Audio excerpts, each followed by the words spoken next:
Good morning, friends. This is Ansi from Lifestyle Today News Delhi.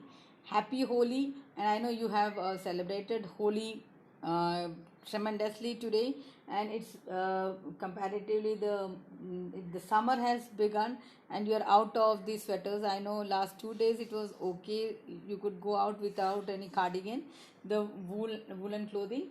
So now that you are enjoying Holi, happy Holi to one and all, and I was just thinking, it is not just Holi today. There are some other important days for other religions also. So, like for the Christians, it is the day. It is May 25th. It is exactly 9 months before uh, Jesus Christ was born. The day when the day the Christians remember as the feast of Annunciation. The day Mother Mary was told by the angel that she will give birth to a child. So they go to church today. Then the Ramadan is going on. So the Muslims, brothers and sisters, they are fasting now. So there is a connection. So that's what I was thinking. But it doesn't happen that this Annunciation every year Holy Day is the holy, and this doesn't coincide every time. The Ramadan doesn't coincide with the Holi, or the Ramadan doesn't coincide with May 25th. So how does this coincidence happen? So what is this coincidence? And there are some festivals that happen. Every year both things fall on the same day. For instance, for us, this August 15th. August 15th is Independence Day for us, and on that day, for the Christians, it is the day when Mother Mary was departed. That is called the Assumption Day of Virgin Mary. So these two things fall on the same day. So what could be the reason? Every year, same August 15th is the day, and Christmas falls on the same day every year. But Diwali, Holi, the changes, whether it's the Ramzan or the Lent of the Christians. The days changes every year. So what is the reason that these things happen? So that is the reason is because of the calendar. So that's when I was reminded of a meeting that I attended 9 years ago. It was the day Amritya Sen was discussing his new book, and that was the country of first boys. So he was discussing the book, and one of the chapters in this book is about calendars, how the world over, the calendars are connected, how we have taken from them, and the giving and taking the world over has happened with the calendar. So that was one of the topics of calendar, and how the world is united. That was the topic. So from that, mainly two types of calendars are there. One is the lunar calendar and the solar calendar. So lunar cycle, based on the lunar cycle, that is the moon's cycle, is like 21 days. So it has got something to do with the seasons also. And then the solar cycle is based on that revolution of the earth around the sun. So there are two types mainly, the lunar and the solar thing. So everything based on that. There are a number of calendars. We'll discuss a few of them that is relevant now. So I was just thinking about this Vishu and Baisakhi, Bihu. Once it happened that on Easter Day, so Easter is next Sunday, the Easter and Baisakhi and Bishu and Bihu and all, they fell on the same day. So but the reason is because Easter date changes, but the other New Year's, that is Baisakhi, Bihu, and Vishu, these are all New Year's, and all that falls on either April 14th or 13th. So that is why all these festivals came together on one day. So that is there, and this how this Holi is determined by the Hindu lunar solar calendar, which combines lunar and solar cycles. That is why the date changes every year. And we follow, there are two types of calendars, Gregorian calendars and the Julian calendar was there. Now we follow the Gregorian calendar, is followed everywhere. The one that we have January to December, 365 days, that is called Gregorian calendar. So combining the Gregorian calendar with the lunar solar calendar of the Hindus, the date is decided. So lunar cycle, Holi falls on the last full moon day, Purnima of the Falguna month in the Hindu calendar. And Easter Sunday, it is determined by a combination of lunar phases and solar calendar, making it a movable feast. Easter falls on the first day after the Paschal full moon.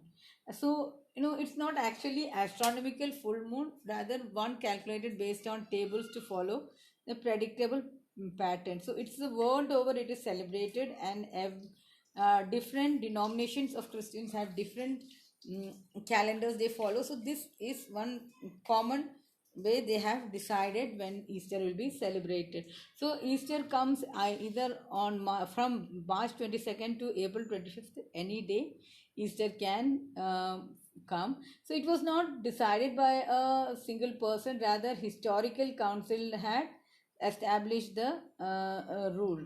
So the Gregorian calendar is the one that you use every day, and it is based on the solar calendar. It is aligned with the sun's revolution around the sun, and it has roughly 365.24 day along. So that is like one quarter is a quarter of a day extra comes every year.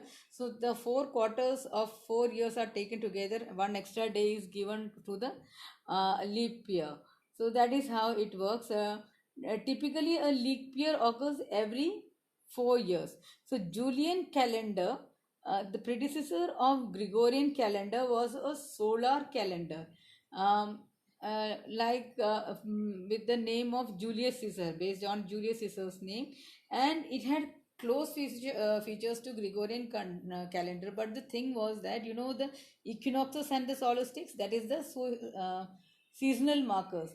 So gradually, that didn't match the Julian calendar. The seasons did not match with the timing that comes with the calendar. So that's when the Gregorian calendar was introduced. So that was refined, and since the calendar matched with the world over with the activities of the lifestyle of the people, so that Gregorian calendar got acceptance worldwide. You can see in India also, when when the Diwali comes, it's like in October or November. When the winter comes in India, we have the thing, we say that okay, the winter comes with Diwali and ends with Holi. So that circle is actually it's following. See, today it's Holi, and 2 days before we are completely woolen cloth free. So that kind of that lunar solar connection, that is working in harmony. So the Julian calendar is still used. That is the reason, and you will see that in Russia they celebrate the Christmas on January 12th. The reason, for religious matters, they are still using the Julian calendar, and according to that, Christmas falls on January 12th. But there is a fact that Jesus' baptism is celebrated on January 6th, and that I think they are following the every year on the same day only. I've seen Russians also doing the celebration. So they are possibly following the Gregorian calendar in that thing. So next is about the Hindu calendar. So what is this calendar? How these dates are decided? That's called Panchagna. Uh, and it is used in India and Southeast Asia, and it follows. Unlike the Gregorian calendar, this follows a lunar cycle and solar cycle position of the sun. The calendar consists of 12 months, each month aligned with the cycle of the moon.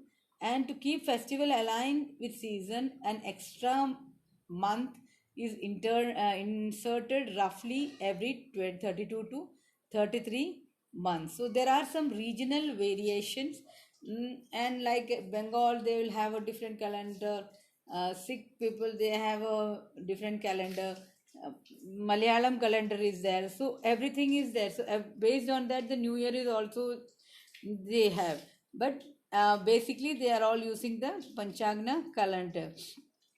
The Hindu calendar plays a vital role in Hindu religious life. It determines the date of major festivals like Diwali, Holi, Dashera. and so they consult the calendar for wedding ceremonies also, and it also has seven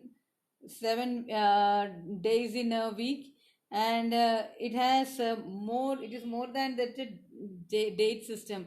It has timekeeping elements like planetary positions, astrological signs, and all that. Then the Ramadan is determined by the Islamic lunar calendar, which is based on the cycle of the moon. So they focus on visual moon sighting to discuss the month of the moon. Then there is Nowruz. I said it was 2 3 on 20th. It was Nowruz. There is a Persian calendar also called the solar Hijri calendar. It's an Iranian calendar, and it has got a close connect with the Indian culture, and traditionally connected with India. So that I will discuss later. And it's a solar calendar used in Iran and Afghanistan, and it is solar based, unlike the Hindu calendar. And the Persian calendar is known for its accuracy. It is a leap year system, uh, and with a similar, it has a solar year. The new year in the Persian calendar begins at the same moment of the vernal equinox. The Persian calendar has a long history of 3,000 years, and they have unique names. But this Persian calendar is not to be confused with the Islamic Hijri calendar. Okay, and it has 3,000 years of history. But more than that, there is another calendar which has a longer history that I'll discuss later. And so, in talking about Amritya Sen's talk in 2015, in which he was talking about his book. In that book, there was one chapter about the calendars, and the calendar, he says, according to his words I'm telling, he says, in the calendars in India may mean the Gregorian calendar. We have a plethora of calendars, and one of the calendar is the Bengali calendar. It's followed by the Bengalis for all significant ceremonies in Bengal. In that essay, Amartya Sen says that Bengal calendar follows modifications made by Akbar, known as Tariq-e-Ilahi, when he brought it in line with the Islamic Hijri calendar, in which the first year was the year when Prophet Muhammad went from Mecca to Medina. So highly ritualized observance in Bengal are following a Hijri protocol. But going beyond that, Amritya Sen talks during the interaction about the tumult of dates and definitions of date means for us in India. What does calendar mean in the means to the culture of India? He says, I got involved because I was struck by the multiplicity of calendars in India. One of two of them are based on imagination, but most of them are based on astronomical observation. And some of our great mathematicians like Aryabhatta comments on Shaka calendar in 499, and he talks about the nature of these calendars. So yeah, and then he talks about calendar civilization and Pierre Simon. He says that I think it is a kind of reprimand which comes from someone outside, and it is a kind of a brilliantly delivered question. The great scientist and mathematician Perry Simon, Marquis de Laplace, makes a brilliant point. He says that one thing that becomes evident in the Indian calendar is that this is a civilization which is much more concerned with analytical thinking and mathematics and not with observational science. He gives the other cultures, the Greek and the Chinese, higher marks for observation information and a higher score for Indian mathematics for that period of analytical excellence.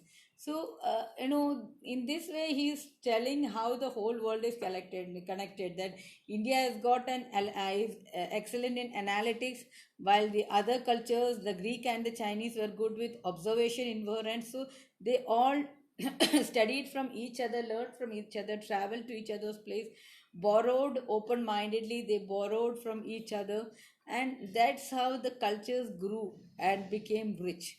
And then he talks about the oldest, probably the calendar is the Nirvana calendar.